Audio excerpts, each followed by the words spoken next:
नागराज को बचाने का एक ही रास्ता है, परंतु उस रास्ते पे केवल एक सच्चा इंसान ही चल सकता है। राजू देखता है एक बहुत बड़ी गुफा होती है जिसके बाहर एक बहुत बड़ा सुनहरा कंकाल लटका होता है। पहले भाग में आपने देखा कि किस तरह चुड़ैल और उसके दो भूतिया बच्चे नागराज को मार देते हैं और पूरे गांव पर कब्जा कर लेते हैं और सभी लोगों को भूतिया बनाने लगते हैं। गांव वालों में हाहाकार मच जाता है। अब देखते हैं आगे की कहानी। सभी गांव वाले इधर उधर भागने लगते हैं। पूरे गांव में डर का माहौल हो जाता है। चुड़ैल और उसके दो भूतिया बच्चे नागराज को मारने के बाद और भी शक्तिशाली हो जाते हैं। वो पूरे गांव में कोहराम मचा देते हैं। गांव के मुखिया और कुछ लोग नागराज की लाश को उठाकर पुजारी बाबा के पास पहुंचते हैं। पुजारी बाबा पूछते हैं, अरे मुखिया जी, ये नागराज को क्या हुआ? मुखिया जी पुजारी बाबा को सारी बात बता देते हैं कि किस तरह चुड़ैल और उसके दो भूतिया बच्चे और नागराज के बीच भयंकर युद्ध होता है और वो लोग नागराज को मार देते हैं। पुजारी बाबा बोलते हैं, नागराज ऐसे नहीं मर सकता, मुझे देखने दो। पुजारी बाबा नागराज का अच्छी तरह से मुआयना करते हैं। उसके बाद वो बोलते हैं, नागराज अभी मरा नहीं है, वो केवल मूर्छित हुआ है। मुखिया जी पूछते हैं, बाबा जी, नागराज को बचाने का क्या रास्ता है? नागराज को बचाने का रास्ता तो है, परंतु वो बहुत ही मुश्किल है। पुजारी बाबा, हमें बताइए वो रास्ता क्या है? जो भी रास्ता होगा हम उसे पार करके रहेंगे और नागराज की जान बचा के रहेंगे। नागराज को बचाने का एक ही रास्ता है, परंतु उस रास्ते पे केवल एक सच्चा इंसान ही चल सकता है। हमें बताइए पुजारी बाबा, वो रास्ता कौन सा है? वो रास्ता बहुत ही कठिन है, वहाँ जान जाने का भी खतरा है। पुजारी बाबा, मेरा बेटा राजू सभी कलाओं में पारंगत है, वो जाएगा, आप केवल रास्ता बताइए। घने जंगलों को पार करने के बाद एक काली घाटी आएगी। उस घाटी में एक गुफा है। गुफा के बाहर एक बड़ा सा कंकाल लटका हुआ है। उस गुफा में शिव जी का त्रिशूल है और अमृत का प्याला है। तुम्हें वह दोनों ही लाने होंगे। उस अमृत से नागराज की जान बच जाएगी और शिव जी के त्रिशूल से नागराज उन दोनों भूतिया बच्चों को और उस चुड़ैल को मार सकेगा। यह बात सुनकर राजू अमृत की तलाश में निकल पड़ता है। वह चलते चलते एक घने जंगलों में पहुंचता है। घने जंगलों में उसका सामना शेर और हाथी से होता है।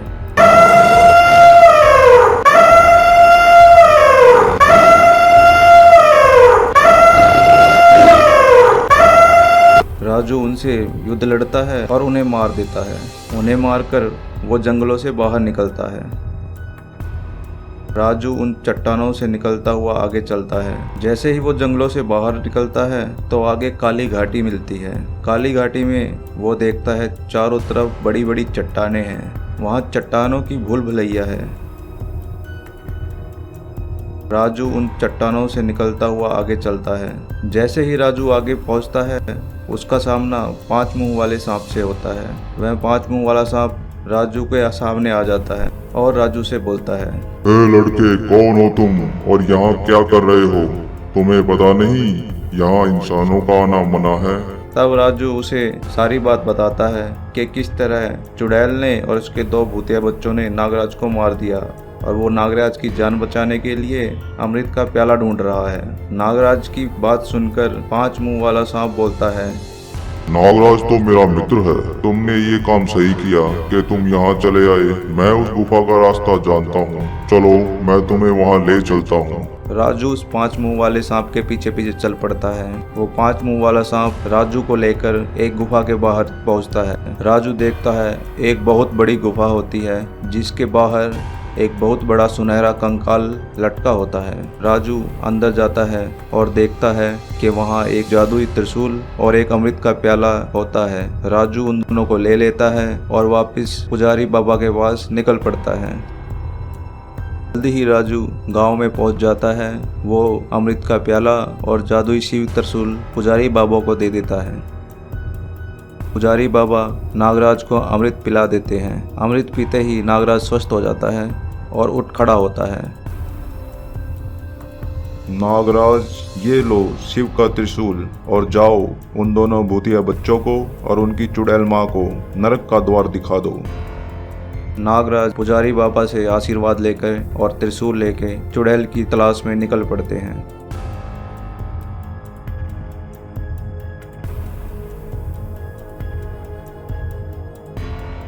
नागराज गांव में जाके चुड़ैल को ललकारता है, हे चुड़ैल बाहर निकल, तेरे पापों का घड़ा भर चुका है, आज तू मेरे हाथों से नहीं बचेगी। हा हा हा हा हा, नागराज तुम फिर आ गए। अभी तो मैंने तुम्हें मार दिया था, तुम दोबारा कैसे आ गए? चलो कोई बात नहीं, इस बार मैं तुम्हारी जीवन लीला हमेशा के लिए समाप्त कर दूंगी। मेरे प्यारे बच्चों, पकड़ लो नागराज को और इसके टुकड़े टुकड़े कर दो। उसके दोनों भूतिया बच्चे नागराज की तरफ बढ़ते हैं और बोलते हैं, हो नागराज, आज हम तुम्हारे टुकड़े टुकड़े कर देंगे और तुम्हें नहीं छोड़ेंगे। हा हा हा हा हा। नागराज शिव का त्रिशूल उन दोनों भूतिया बच्चों पर फेंकता है। जैसे ही शिव का त्रिशूल उन भूतिया बच्चों पर लगता है, वो दोनों भूतिया बच्चे वहीं भस्म हो जाते हैं।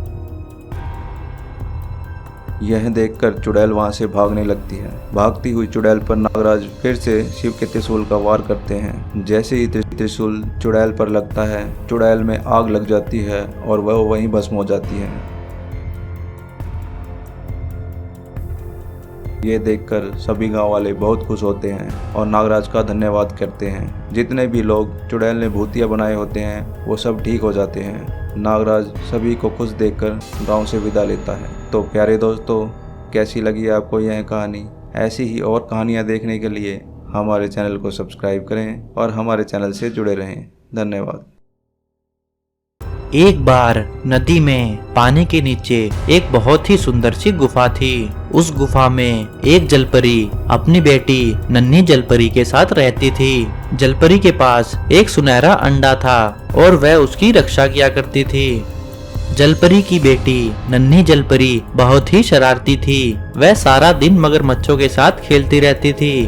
एक दिन जलपरी नन्ही जलपरी को बुलाकर बोलती है, बेटी, मैं एक दिन के लिए नदी से बाहर समुन्द्र में जा रही हूँ। मुझे समुद्र देवता ने बुलाया है। मैं उनसे मिलकर शाम तक वापस आ जाऊंगी। मेरे जाने के बाद तुम कोई शरारत मत करना और इस जादुई सुनहरे अंडे की रक्षा करना। और हाँ, इस गुफा के बाहर तो बिल्कुल मत जाना।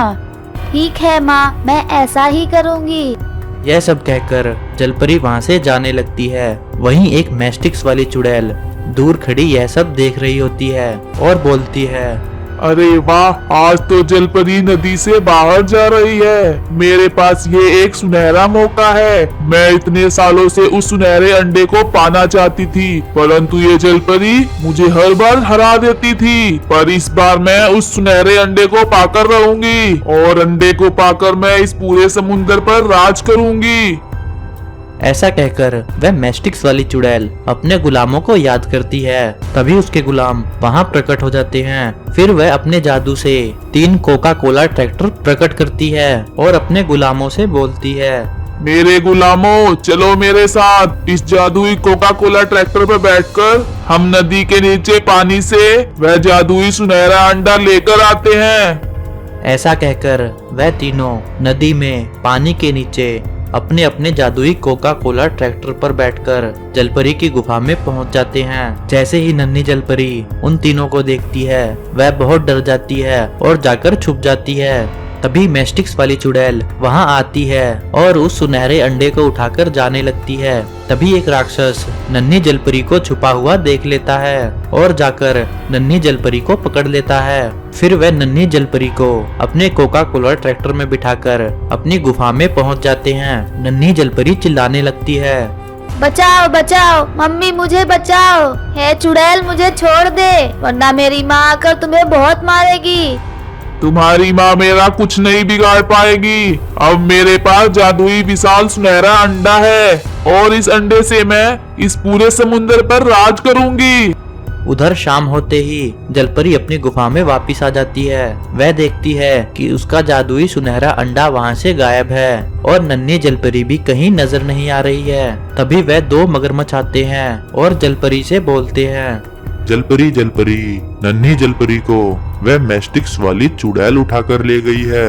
वह अपने 2 गुलामों के साथ एक जादुई कोका कोला ट्रैक्टर पर बैठकर आई और सुनहरे अंडे के साथ साथ जलपरी को भी अपने साथ ले गई। हम दोनों नन्ही जलपरी को नहीं बचा पाए। वह तीनों बहुत शक्तिशाली हैं। आप लोगों का बहुत बहुत धन्यवाद जो आपने मुझे ये बताया। मेरे पास नन्ही जलपरी को बचाने का एक उपाय है। यह कहकर वह उन 2 मगरमच्छों को 2 सैनिकों में बदल देती है। फिर वह एक जादुई नारंगी विशाल जेसीबी प्रकट करती है। फिर वह तीनों उस जादुई नारंगी जेसीबी में बैठकर चुड़ैल की गुफा की तरफ निकल पड़ते हैं। उधर नन्ही जलपरी चुपके से कोका कोला ट्रैक्टर में बैठकर वहां से जाने लगती है। तभी चुड़ैल अपने गुलामों से कहती है, मेरे गुलामों, नन्ही जलपरी भाग रही है। जाओ, ये दोनों कोका कोला ट्रैक्टर लेकर जाओ और उसे पकड़ लाओ। वह दोनों राक्षस अपने अपने कोका कोला ट्रैक्टर में बैठकर नन्ही जलपरी का पीछा करने लगते हैं। वह नन्ही जलपरी को पकड़ने ही वाले होते हैं। तभी जलपरी नारंगी जेसीबी पर बैठकर उनके सामने आ जाती है और टक्कर मारकर उन दोनों के कोका कोला ट्रैक्टर को उड़ा देती है। फिर जलपरी अपनी जेसीबी से चुड़ैल की गुफा में टक्कर मारती है और चुड़ैल की गुफा को तोड़ देती है। चुड़ैल जलपरी को उसके सैनिकों के साथ आता देखकर बहुत घबरा जाती है और वहां से भागने लगती है। परंतु जलपरी के सैनिक चुड़ैल को पकड़ लेते हैं। चुड़ैल जलपरी से बोलती है, हे जलपरी, मुझे माफ कर दो। मैं आगे से ऐसी गलती कभी नहीं करूंगी।